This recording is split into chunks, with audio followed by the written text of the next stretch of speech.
Assalamualaikum waalaikumsalam warahmatullah.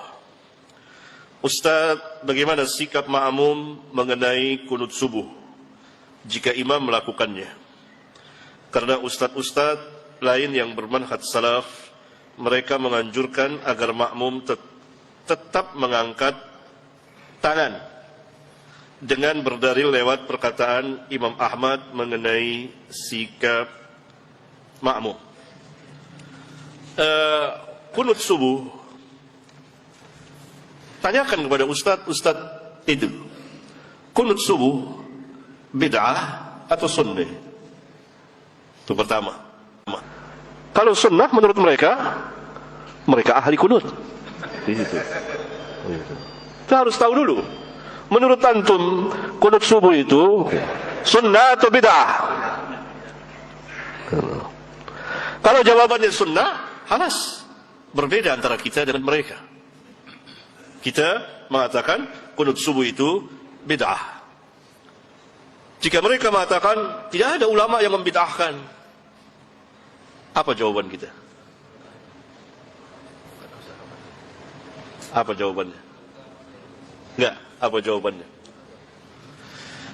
Jawaban pertama, ketuanya ulama telah membid'ahkannya. Siapa? Sahabat. Ya bunayya, hai anakku, itu muhdatsah. Hai anakku, itu bid'ah. Kalau Syafi'i, Malik, Ahmad, Abu Hanifah dan lain-lain ulama tidak membid'ahkannya, misalnya, maka ada sahabat yang membid'ahkannya. Cukup bagi kita sahabat. Tentu lebih mulia sahabat dari mulia sahabat, langsung mengatakan bid'ah. Ya. Nah, kalau jawabannya bid'ah atau jawabannya tidak sunnah, tegaskan apa yang Ustaz maksudkan dengan tidak sunnah. Jawabannya itu datang salaf mari itu Ustaz. Karena mereka dibina atas dasar taklid. Maka dia cari jalan ke sana, nengok sana, nengok sini, nengok sana. Maksudnya cari ilmu. Kan suka begitu, jangan bilang bid'ah, tidak sunnah saja. Tanya, apa yang dimaksud dengan tidak sunnah? Dan yang menjadi lawan tidak sunnah itu apa?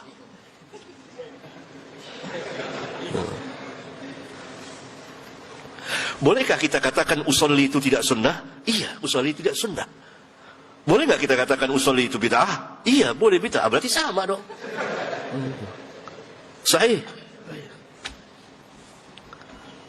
Sebetulnya ikhwan, dalam dakwah seorang dai harus berilmu pertama,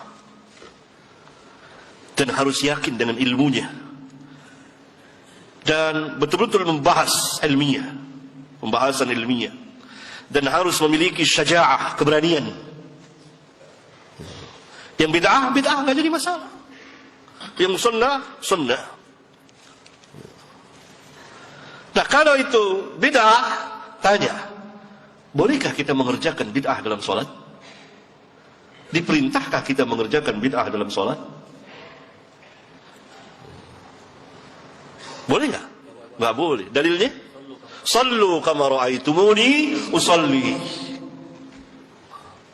Salatlah sebagaimana kamu melihat aku salat, bukan sebagaimana kamu melihat mereka salat. Tidak, aku salat. Semuanya merujuk kepada Nabi yang mulia sallallahu alaihi wasallam. Mereka berkata lagi, kita diperintah untuk mengikuti imam. Innama ju'ilal imamu liyutamma bihi. Tanya, mutlaqan atau muqayyadan?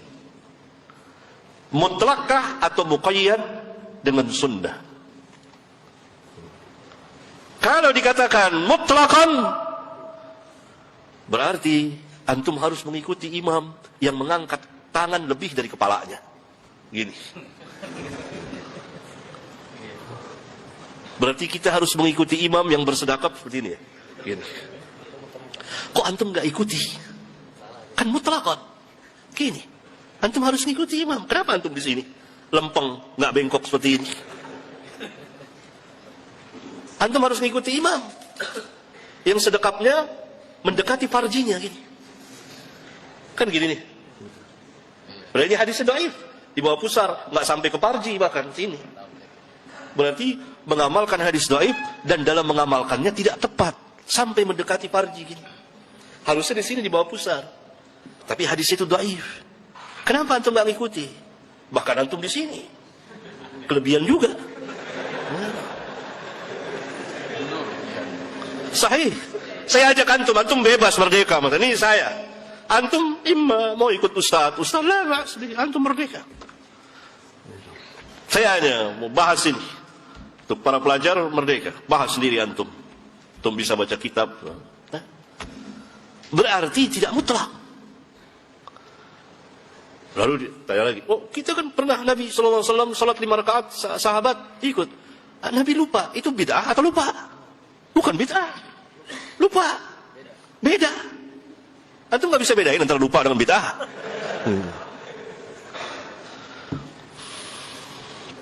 Paham ya? Itu sekilas. Ada banyak lagi. Ya. Oleh karena itu, kita tidak diperintah mengikuti imam yang mengerjakan bid'ah. Kalau kita meyakini bahwa kunut subuh itu tidak sunnah, yakni bid'ah, maka tidak boleh kita ikuti. Dan kita tidak mengerjakan.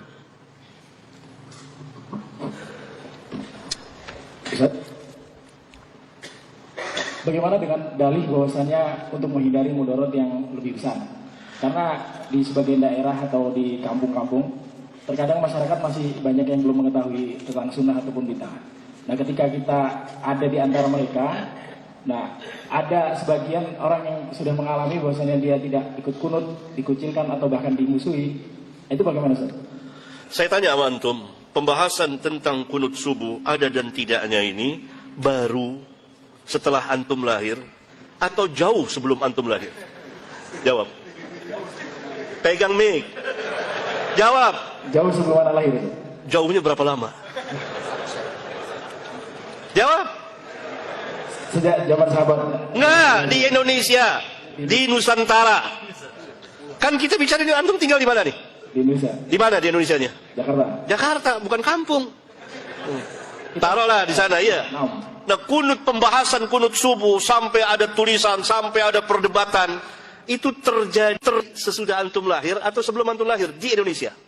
Jawab. Sebelum anak lahir. Berapa lama? Berapa lama? Umur antum berapa sekarang? 23. 23. Kemarin sore. Bahkan tuaan pengajian ini dari umur antum. Tahun berapa antum lahir? 93. 93, tuaan setahun pengajian ini. Pengajian ini dimulai tahun 92. Antum belum lahir, tahun depan antum baru lahir, 93. Paham? Saya terangkan. Biasa ya. Jangan kecil hati antum, ini biasa. Ini majelis laki-laki. Bebas antum, bebas. Merdeka. Nah, jangan baper, jangan. Ya, ini bebas, merdeka. Saya bukan marah sama antum, bukan ini. Enggak, biasa, antum tahu semua. Ya, ini pembahasan kunut subuh di negeri kita ini sudah 1 abad kira-kira. Dan itu dari awal tahun 19-an. Bahkan bapak saya aja belum lahir dari itu. Kakek saya, kakek antum. Sudah ada.